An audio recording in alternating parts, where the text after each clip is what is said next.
ಹೌದು, ಒಳ್ಳೆ ಕೆಲಸ ಮಾಡ್ತಾ ಇದ್ದಾರೆ. ನಾವು ಅವ್ರು ಹೇಳಿದ ಪ್ರಕಾರ ಇಲ್ಲ ಎಜುಕೇಷನ್ ಕೊಡಿಸ್ತಾ ಇದ್ದಾರೆ, ಪಾಪ ಬಡವರು ಉದ್ಯೋಗ ಮಾಡಲಿಕ್ಕೆ ಸಾಲ ಕೊಡ್ತಾ ಇದ್ದಾರೆ. ನೀವೆಲ್ಲ ವಾದ ಮಾಡಿರಿ, ಏನು ತಪ್ಪಿಲ್ಲ ಅದ್ರೊಳಗೆ.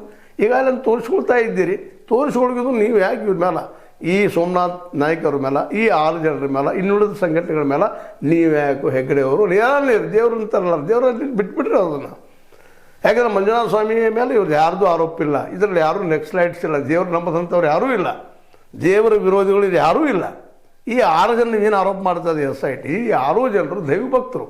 ಆ ಧರ್ಮಸ್ಥಳದ ಮಂಜುನಾಥನ ಆಶ್ರಯದಲ್ಲೇ ತಮ್ಮ ಉಪಜೀವನವನ್ನು ನಡೆಸೋ ಜೊತೆ ತಮ್ಮ ಬದುಕು ನಡೆಸ್ಕೊಂಡು ಹೋದಂಥವ್ರು.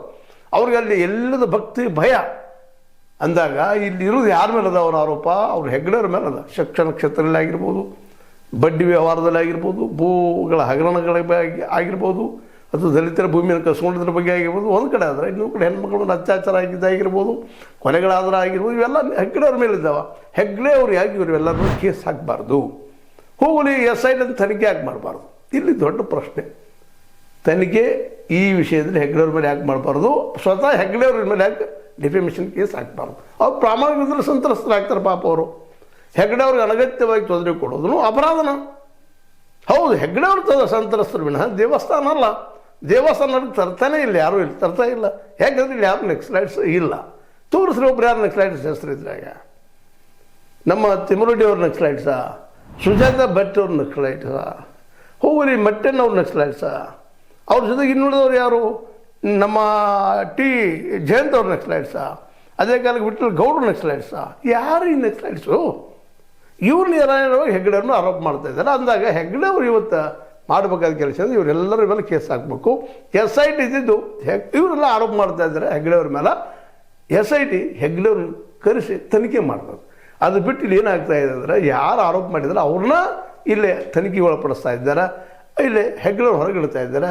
ದೇವಸ್ಥಾನವನ್ನು ಇವತ್ತು ಸಂತ್ರಸ್ತ ಅಂತ ಹೊಸದಾಗಿ ಸೇರಿಸ್ತಾ ಇದ್ದಾರೆ. ದೇವಸ್ಥಾನ ಸಂತ್ರಸ್ತ ಹೆಂಗೆ ಆಗ್ತದೆ? ಇದನ್ನೇನು ದೊಡ್ಡ ನ್ಯಾಯಾಲಯದ ಅವರು ವಿಮರ್ಶೆ ಮಾಡುವಂಥದ್ದು. ಬಟ್ ನಮ್ಗೆ ಅನಿಸಿದ್ದನ್ನು ಕೆಲವು ಮಾತಾಡಬೇಕಾಗ್ತದೆ.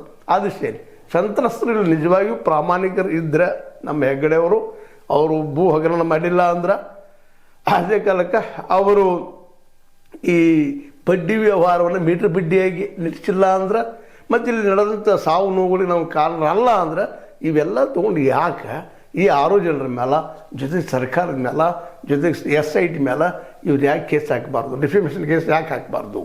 ಇದು ಸಿಂಪಲ್ ನಮ್ಮ ಒಂದು ಪ್ರಶ್ನೆ. ಇದಕ್ಕೇನಾದ್ರು ಉತ್ತರ ಅದಲ್ಲ ನಿಮ್ಮ ಹತ್ರ? ಉತ್ತರ ಇದ್ರೆ ತಿಳಿಸ್ರಿ. ಯಾಕಂದರೆ ಹೆಗ್ಗಡೆಯವ್ರು ಪಾಪ ಪ್ರಾಮಾಣಿಕರು, ಸಂತ್ರಸ್ತರು. ಇದನ್ನೆಲ್ಲ ನೋಡಿದಾಗ ಪಾಪ ಇವರೆಲ್ಲ 6 ಜನ ಮತ್ತು ಜೊತೆಗೆ ಈ ಒಂದು ನಮ್ಮ ಸೋಮನಾಥ್ ನಾಯ್ಕ ಉಳಿದವರು ಸಹಿತ ಇವರು ನಿಜವಾಗಿ ಆರೋಪಿಗಳಾಗ್ತಾರೆ ಆ ಸಂದರ್ಭದಲ್ಲಿ ಮಾತ್ರ. ಇಲ್ಲ ಅಂದರೆ ಇವರನ್ನು ಆರೋಪಿಗಳನ್ನು ಮಾಡೋದು ಯಾವ ಆಧಾರ ಮೇಲೆ? ಮಂಜುನಾಥರ ಬಗ್ಗೆ ಟೀಕಾ ಮಾಡಿದ್ದಾರೆ, ಅಣ್ಣಪ್ಪರ ಬಗ್ಗೆ ಟೀಕಾ ಮಾಡಿದ್ದಾರೆ, ಹೆಸರು ಕಳಿಸಿದ್ದಾರೆ. ವಿಚಾರ ನಿಮ್ಗೆ ಕೊಟ್ಟಿದ್ದು ಇದು. ನಿಮ್ಮ ಲೈಕ್ ಆಗಿರ್ಬೋದು, ಲೈಕ್ ಮಾಡಿ, ಶೇರ್ ಮಾಡಿ, ಕಮೆಂಟ್ ಮಾಡಿ, ಜೊತೆಗೆ ಸಬ್ಸ್ಕ್ರೈಬ್ ಮಾಡಿ. S60 ನ್ಯೂಸ್ ಅರ್ಥ ಸಿದ್ದರಾಮಯ್ಯ, ಸತ್ಯದ ಕೈಗಳಲ್ಲಿ ವಂದನೆಗಳು.